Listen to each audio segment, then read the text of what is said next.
हरियाणा के नूह में एक ऐसा खौफनाक हादसा हुआ जिसने हर किसी को सन्न कर दिया है। अपहरण के केस में रेड करने निकली पुलिस टीम खुद ही मौत का शिकार बन गई। केएमपी एक्सप्रेसवे पर कुछ सेकंड की चूक ने 5 जिंदगियां छीन ली। सवाल यही है कि क्या ये सिर्फ हादसा था या फिर सिस्टम की बड़ी लापरवाही। तो चलिए जानते हैं इस खबर को विस्तार से। नमस्कार, मैं उरूबी सिंह और आप देख रहे हैं NKRG भारत न्यूज।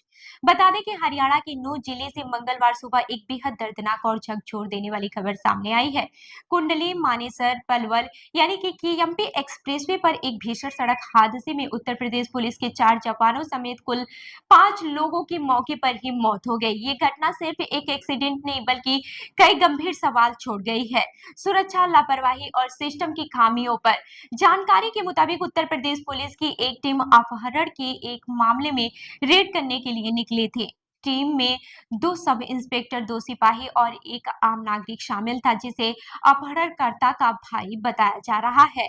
सभी लोग एक काले रंग की स्कॉर्पियो गाड़ी में सवार थे। ये पुलिसकर्मी जालौन जिले के उरई थाने में तैनात थे और अपनी कर्तव्य को निभाने के लिए हरियाणा पहुंचे थे। लेकिन किसी को अंदाजा भी नहीं था कि ये मिशन उनकी जिंदगी का आखिरी सफर बन जाएगा। प्रत्यक्षदर्शियों के अनुसार स्कॉर्पियो गाड़ी पलवल की तरफ से आ रही थी और तेज रफ्तार में थी। ड्राइवर ने सामने चल रही गाड़ी को ओवरटेक करने की कोशिश की। इसी दौरान गाड़ी का संतुलन बिगड़ गया और वो सीधे आगे चल रही दूसरी गाड़ी से टकरा गई। टक्कर इतनी जबरदस्त थी कि स्कॉर्पियो का अगला हिस्सा पूरी तरह से चकनाचूर हो गया। अंदर बैठे सभी लोग पूरी तरह से फंस गए। किसी को भी बाहर निकलने का मौका तक नहीं मिला। हादसा इतना भयानक था कि मौके पर ही 5 लोगों की मौत हो गई। जब स्थानीय पुलिस और राहत टीम मौके पर पहुंची तो दृश्य बेहद भयावह था। गाड़ी के अंदर 100 बुरी तरह से फंसे हुए थे। मशीनों की मदद से गाड़ी को काटकर 100 को बाहर निकाला गया। सड़क पर बिखरे पुलिसकर्मियों के सामान, वर्दी और हथियार इस बात की गवाही दे रहे थे कि हालात कितना दर्दनाक था। घटना स्थल से बरामद दस्तावेजों और आईडी कार्ड के आधार पर मृतकों की पहचान की गई। इनमें sub inspector Mohit Kumar Yadav, sub inspector Satyabhan, सिपाही अशोक और प्रदीप शामिल है।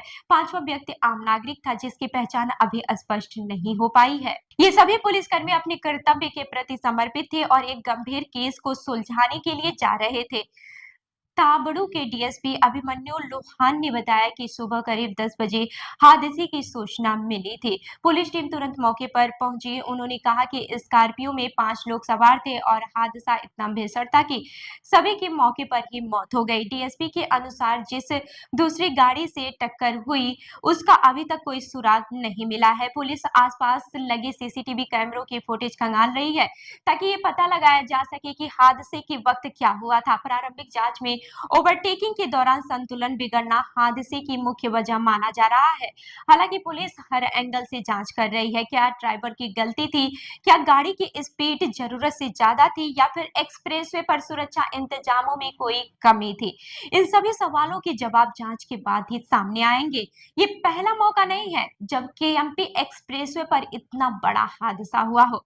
इससे पहले भी यहाँ कई दर्दनाक दुर्घटनाएं हो चुकी हैं। तेज रफ्तार, लापरवाही और ओवरटेकिंग की आदतें इस एक्सप्रेसवे को बेहद खतरनाक बना चुकी हैं। बावजूद इसके सख्त नियमों का पालन और निगरानी अब भी सवालों के घेरे में है। इस हादसे के बाद मृतकों के परिवारों में मातम पसरा हुआ है। जो जवान अपने घर से ड्यूटी पर निकले थे वे अब कभी वापस नहीं लौटेंगे। उनके बच्चों, माता पिता और पत्नियों के लिए ये खबर किसी सदमे से कम नहीं है। एक पल में सब कुछ बदल गया। खुशहाल परिवार अब दर्द और आंसुओं में डूब गया। यह हादसा कई बड़े सवाल खड़े करता है। क्या पुलिस टीमों के लिए यात्रा के दौरान कोई विशेष सुरक्षा प्रोटोकॉल होना चाहिए? क्या हाईवे पर ओवर स्पीडिंग और ओवरटेकिंग को रोकने के लिए सख्त कदम उठाए जा रहे हैं? क्या एक्सप्रेसवे पर निगरानी और इमरजेंसी रिस्पांस सिस्टम पर्याप्त है? अगर इन सवालों के जवाब नहीं मिले तो ऐसे हादसे आगे भी होते रहेंगे।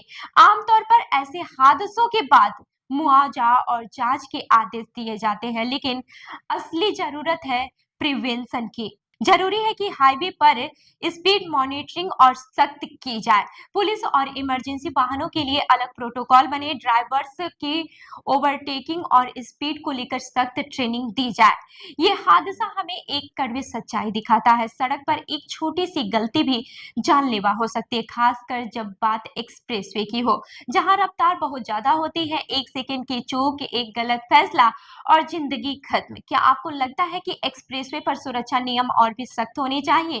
क्या पुलिस टीमों के लिए अलग ट्रैवल सेफ्टी सिस्टम होना चाहिए? अपनी राय हमें कमेंट करके जरूर बताएं, क्योंकि आपकी एक आवाज किसी की जान बचा सकती है। और ऐसी ही अन्य खबरों के लिए जुड़े रहिए हमारे साथ। धन्यवाद।